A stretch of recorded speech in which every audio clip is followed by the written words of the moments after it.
But we all know that when you see Stephen A. Smith with a subject like this and the name involves Skip Bayless, that's what you want to know about.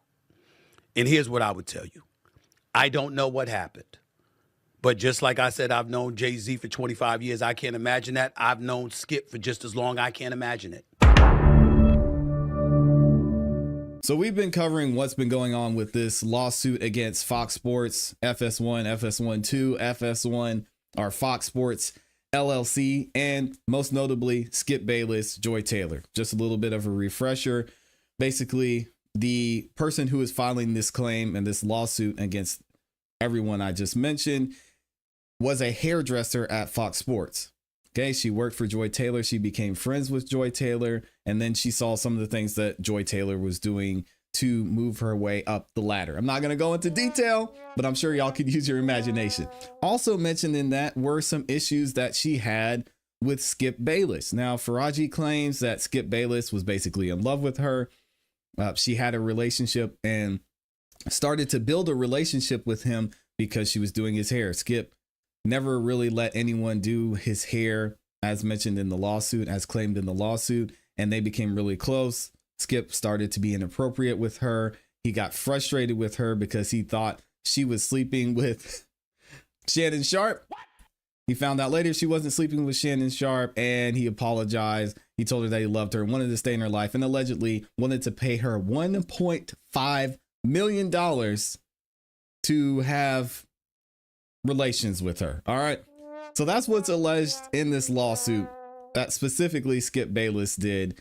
There's also something interesting that I covered that a lot of people aren't talking about. Faraji claims that she had a recording device in one of the dressing rooms where she was talking with Skip Bayless, and some of the other hairdressers were in the other room listening. Skip Bayless walks into the room and says, I think this area is bugged, so we may have to be careful. Either way, it's looking pretty crazy when it comes to Skip Bayless. I don't know how he's held accountable in this instance because he doesn't work for Fox anymore, but Stephen A. Smith is actually coming to Skip Bayless's defense. We saw Stephen A. Smith do this with Jay-Z, and we're going to get into Jay-Z a little bit later. It's turning out that Stephen A. Smith was probably right in this instance when it comes to Jay-Z. Now he's backing up Skip Bayless and saying, I've known Skip Bayless for decades. I can't see him doing this, and these allegations sound kind of wild and crazy. So let's hear what Stephen A. Smith has to say. I have to get started with this subject because we all know that anytime you mention Skip Bayless, most folks want to hear what I have to say. And that's where we're going to get started because it's sports media news, which makes it apropos. And it involves a recent lawsuit filed against Fox Sports, and several people, including my buddy Skip Bayless, my former colleague at ESPN. The suit filed by a woman named Nasheen Faraji, a former hairstylist for the company, cites several instances of workplace misconduct, okay? The 42-page, that's right, 42-page suit names several defendants, including Fox Sports Executive Vice President Charlie Dixon and even host Joy Taylor. Faraji alleges Dixon grabbed her buttocks at a birthday party, and when she relayed the encounter to Taylor, the Fox host allegedly told her to, quote, get over it, end quote. As for Skip Bayless, Faraji says he touched her inappropriately and propositioned her for sex, offering her $1.5 million, end quote. That is insane. I'll get to Tori and her thoughts on it. Just again, I'm going to ask this every single time we talk about this. Do y'all believe that Skip Bayless offered this woman $1.5 million just for sex? I framed this in another video. If this were true, the only way I could see this happening is Skip Bayless said, hey, it's looking like things are going to go bad for you. If you want to come and work for me, maybe be my personal assistant, personal hairstylist, I could put you in another position for me and I'll pay you such and such.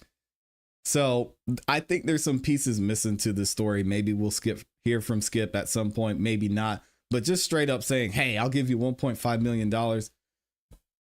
Unless he just has the money in cash, moving $1.5 million around would be crazy, in my opinion. But y'all let me know what you think. For a second. First things first, let me tell you why I had to cover this.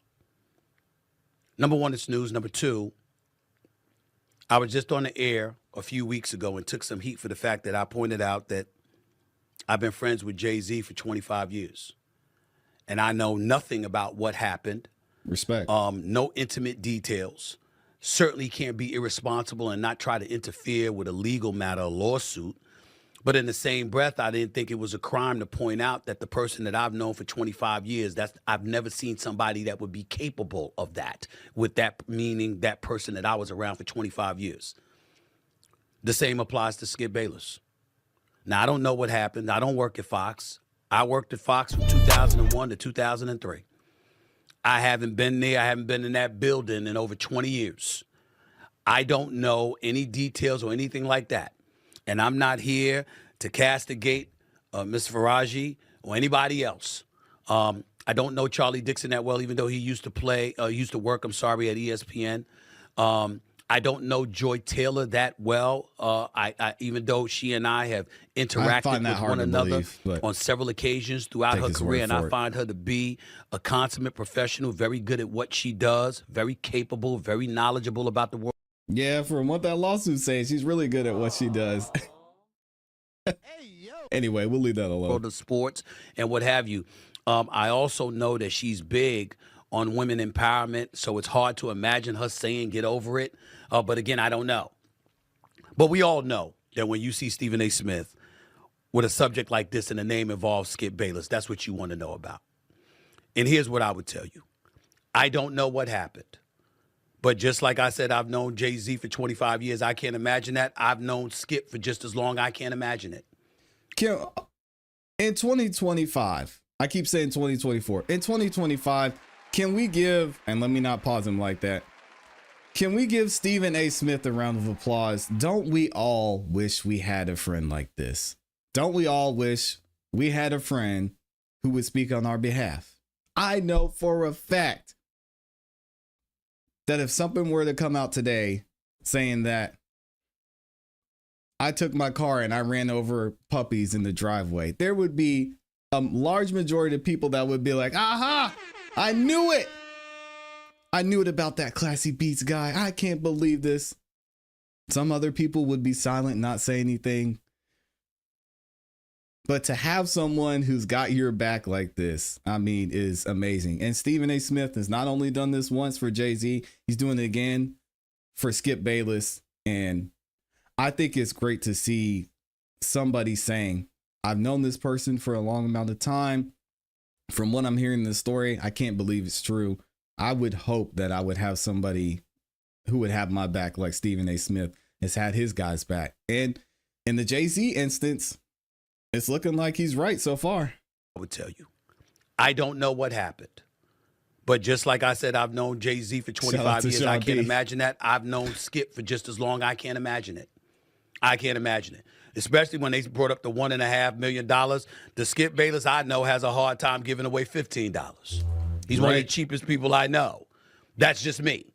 But that doesn't mean that I have any inside knowledge about any of this. I don't, and I'm not going to get involved. I think it's incredibly dicey and irresponsible for people who don't know to act like they do know. But in the same breath, I also feel it's important that if you know people or you think you know people and you've had a long-standing relationship with those people, that it's not a crime for you to say the person that I know, the person that I've been around, the person that I worked with in his case. That's a fact. You know, for 4 straight years, from 2012 to 2016, doing First Take every weekday morning at 10 a.m. to 12 noon. The person that I knew since our days at Fox Sports when we would appear on Jim Rome's show. Okay, The Last Word and stuff like that. And we were in the same Fox building off of Pico Boulevard and Avenue of the Stars. The person that I've seen that really, really trusts almost no one and doesn't expose himself to anybody. You know, eating the same breakfast and lunch every day. His vice is a Diet Mountain Dew, and he doesn't socialize with people. That's the guy I know. So imagining him being in this kind of position is shocking, to say the least. All I could tell you is that it's not the Skip Bayless I know. But obviously, this is a legal matter he's going to have to deal with because this situation doesn't appear to be going away. A lawsuit has been filed. This person who's a hairstylist, the people that I've spoken to in the last 24 hours that have some knowledge about her says that she's the kind of person that she's meticulous with her details and she's going to chronicle things. And I don't trust anybody who drinks that. And that's how she operates. I don't know her. I don't know them. I know Skip. And I'm very, very heartbroken that he finds himself in this situation, being accused of these allegations. But I can't be over the airways being irresponsible and attaching truth or innocence, or guilt to anything that I know nothing about. All I can say, and I don't think it's a crime to say, is just like I said with Jay-Z, the person that I've known for 25 years, I've never seen anything like that from that person, anything close to that from that person. That's the same thing that I would tell you about Skip Bayless. Yeah, and again, look at the contrast. Look at the contrast between how a Stephen A. Smith, who has a lot to lose, let's be real, by speaking out on Skip Bayless and by Jay-Z. Look at the contrast between what Stephen A. Smith is saying about Jay-Z and Skip Bayless versus how many people spoke out about what Diddy was doing. People got radio silent when Diddy was out here getting accused of this, getting his home raided. They're saying they found videos. A lot of people were like, oh man, that's tough for Diddy. But nobody defended him. Nobody said he's a man of character. I can't imagine this happening. The person I've known for 20 years, this doesn't make sense. So I think that has to count for a lot. And again, not knowing Skip Bayless, not knowing Jay-Z, but seeing someone like Stephen A. is willing to stand on that when he has so much to lose. I mean, I think it should be applauded. So shout out to Stephen A. Smith. I hope he's right in this case. I think this story, when it comes to Skip Bayless, is a little strange, in my opinion. And I think maybe Miss Faraji's painting Skip Bayless in a certain way to help build her overall case against Fox. But at the end of the day, we'll have to wait and see and let the evidence be what it is. Y'all let me know what you think in the comments and in the chat as well.